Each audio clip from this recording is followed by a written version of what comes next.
Hi, thank you for completing your assessment. I'm recording this so that you understand how to look at it or assimilate it as you're reviewing it. And we're going to start on page 2, and we're going to look at the second thing down, compliance. This compliance here is what we're talking about is how willing someone is to follow a system. For me, when I'm looking at this, low would be a red flag. So franchising or franchises are all about following a proven system. Being low isn't a deal breaker, but it's certainly a reason to have a conversation. Most of us are average, and some are high or very high. This is usually someone in operations, an engineer, or a veteran. They're really good at following and executing systems. The next thing that we're going to look at on this page is sales potential. So, kind of dropping almost all the way down to the bottom. Low to average. Well, first of all, low, we're looking at hunters versus gatherers here. So, someone that's low to average is going to be more of a gatherer than they are a hunter. Um, this is going to be somebody that most likely will need to hire somebody to do sales if their business requires them to do sales. Somebody that's above average is comfortable doing sales, most likely networking. It needs to be targeted, and it needs to either be a warm lead or somebody that they know needs their service. If you're high or very high, you have no problem going out and hunting something down, shooting it, killing it, dragging it home to feed your family. It's not an issue for you. So, you, somebody that's high in sales, might need to hire somebody for operations because folks that enjoy sales are usually high or very high in sales are not necessarily good at all the little details, right? They tend to be a little bit ADD and they like being out and about and talking to people and making relationships, not sitting at a desk crunching numbers or worrying about operations in the office. The next one that we're going to look at here, I wasn't changing these as we were moving along. We just talked about sales potential. Now we are going to move along to page 3, which is where we talk about values and motives. This is our why. This is why we do, what we need from a job or a business. This is how we align our actions with our values. And for us, this creates a more successful environment or a more successful business if we're buying a business. It's a place where you can connect. And this is where the psychometric profiling comes in. So take a look at page 3. There's several different combinations here. You can be an achiever belonger, you can be an achiever societal, or an achiever emulator. So as you're seeing this on the screen, achiever is the primary and belonger is the secondary. So we're just going to kind of walk through each one of these values and motives and talk a little bit about them. So the first one that we're going to talk about is belonger. This is actually the largest percentage of the population. And the one thing about belongers, besides what you see here on the slide, is that they struggle with the fact that others don't mirror their same level of loyalty and dependability. They're very relationship driven. High transaction businesses will typically fatigue and drain a belonger. And belongers also tend to be average in sales potential. Our next one is achiever that we're going to look at. This is the smallest percentage of the population. These are also our most successful folks in business typically. They're usually part of the C-suite, CEO, CFO. Um, the one thing that's interesting about achievers is their business mind is always I guess their business wheels are always spinning. So these are people that will typically, and if you're an achiever, see if this rings true for you. These are people that will go and visit other businesses or look at other businesses and think, I can do that better. They're highly results driven and they want the same from their employees. And I joke about achievers because They're the ones that are usually leaving bodies in the hallway or making somebody cry at work. And I didn't pick on the belonger, the one that we just talked about. Belongers are the ones that will be crying at work. Belongers are very sensitive, and they like to talk about their weekend and what's going on with their family, whereas achievers really just kind of want to get to the point. They're all business at work. It's not to say that they don't have that softer side outside of work, but usually at work they're very driven and they're all business. Our next motive that we're going to talk about is a societal. This is actually the fastest growing segment of our population. Societals are hungry to make a difference. They're lifelong learners and they're very intelligent and they want to make an impact. They have impeccable standards and will align themselves with companies and others that have those same standards.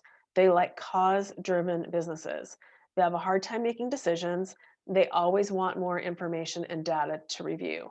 So a lot of our millennials are actually societal, and that's why you'll see them move from company to company because they need to feel like whatever they're doing is making a difference. And when I talk about intelligence, this isn't necessarily intelligence based on school. It's the fact that they're self-taught many times and just always hungry for more knowledge. The one thing that I talk about with societals is we have to have the analysis paralysis conversation. And if you're a societal, you're probably laughing right now because there just comes a point in time where you cannot review one more spreadsheet or run one more set of data in the process of looking at buying a business. You either have to fish or cut bait at some point. So you either need to get to a no, which is fine, or a yes, but just be aware of that analysis paralysis part of your personality, and most of you are. The final one that we're going to talk about is emulator. Emulators come right under achiever as far as the second smallest segment of the population. Emulators want nice things. They're very fast paced. Now, if you're an emulator societal, you can be conflicted because emulators make decisions very, very quickly and societals make decisions very, very slowly. So you can be pulling against yourself there. Emulators are all about instant gratification. They can get bored easily and move on to something else. They tend to be impulsive. They see potential and possibility everywhere, and they're typically high in sales potential. All right, next is we're going to go to page 5, and we're going to talk about work style. So look at page 5, kind of next to the picture with the guy in the wheel. This slide says collaborator. So take a look and see what that says about you. And then we're going to go to the next page, page 6, which is the cheat sheet. And we're just going to kind of go through each one of these. So directors, the first one on here, tend to make great managers and get stuff done. Promoters tend to be very animated. They're the life of the party. They like to have fun always. They're very persuasive. Collaborators will bring the team together. And thinkers are accurate, articulate, and concise. So we need to give them the time and space to do their own thing.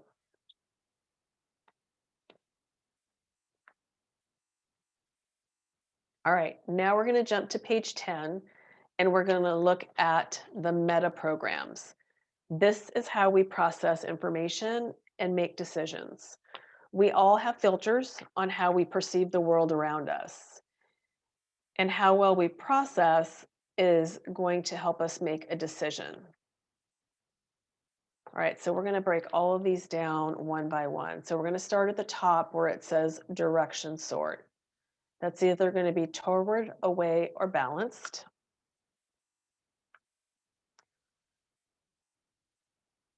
All right, so if you are a toward,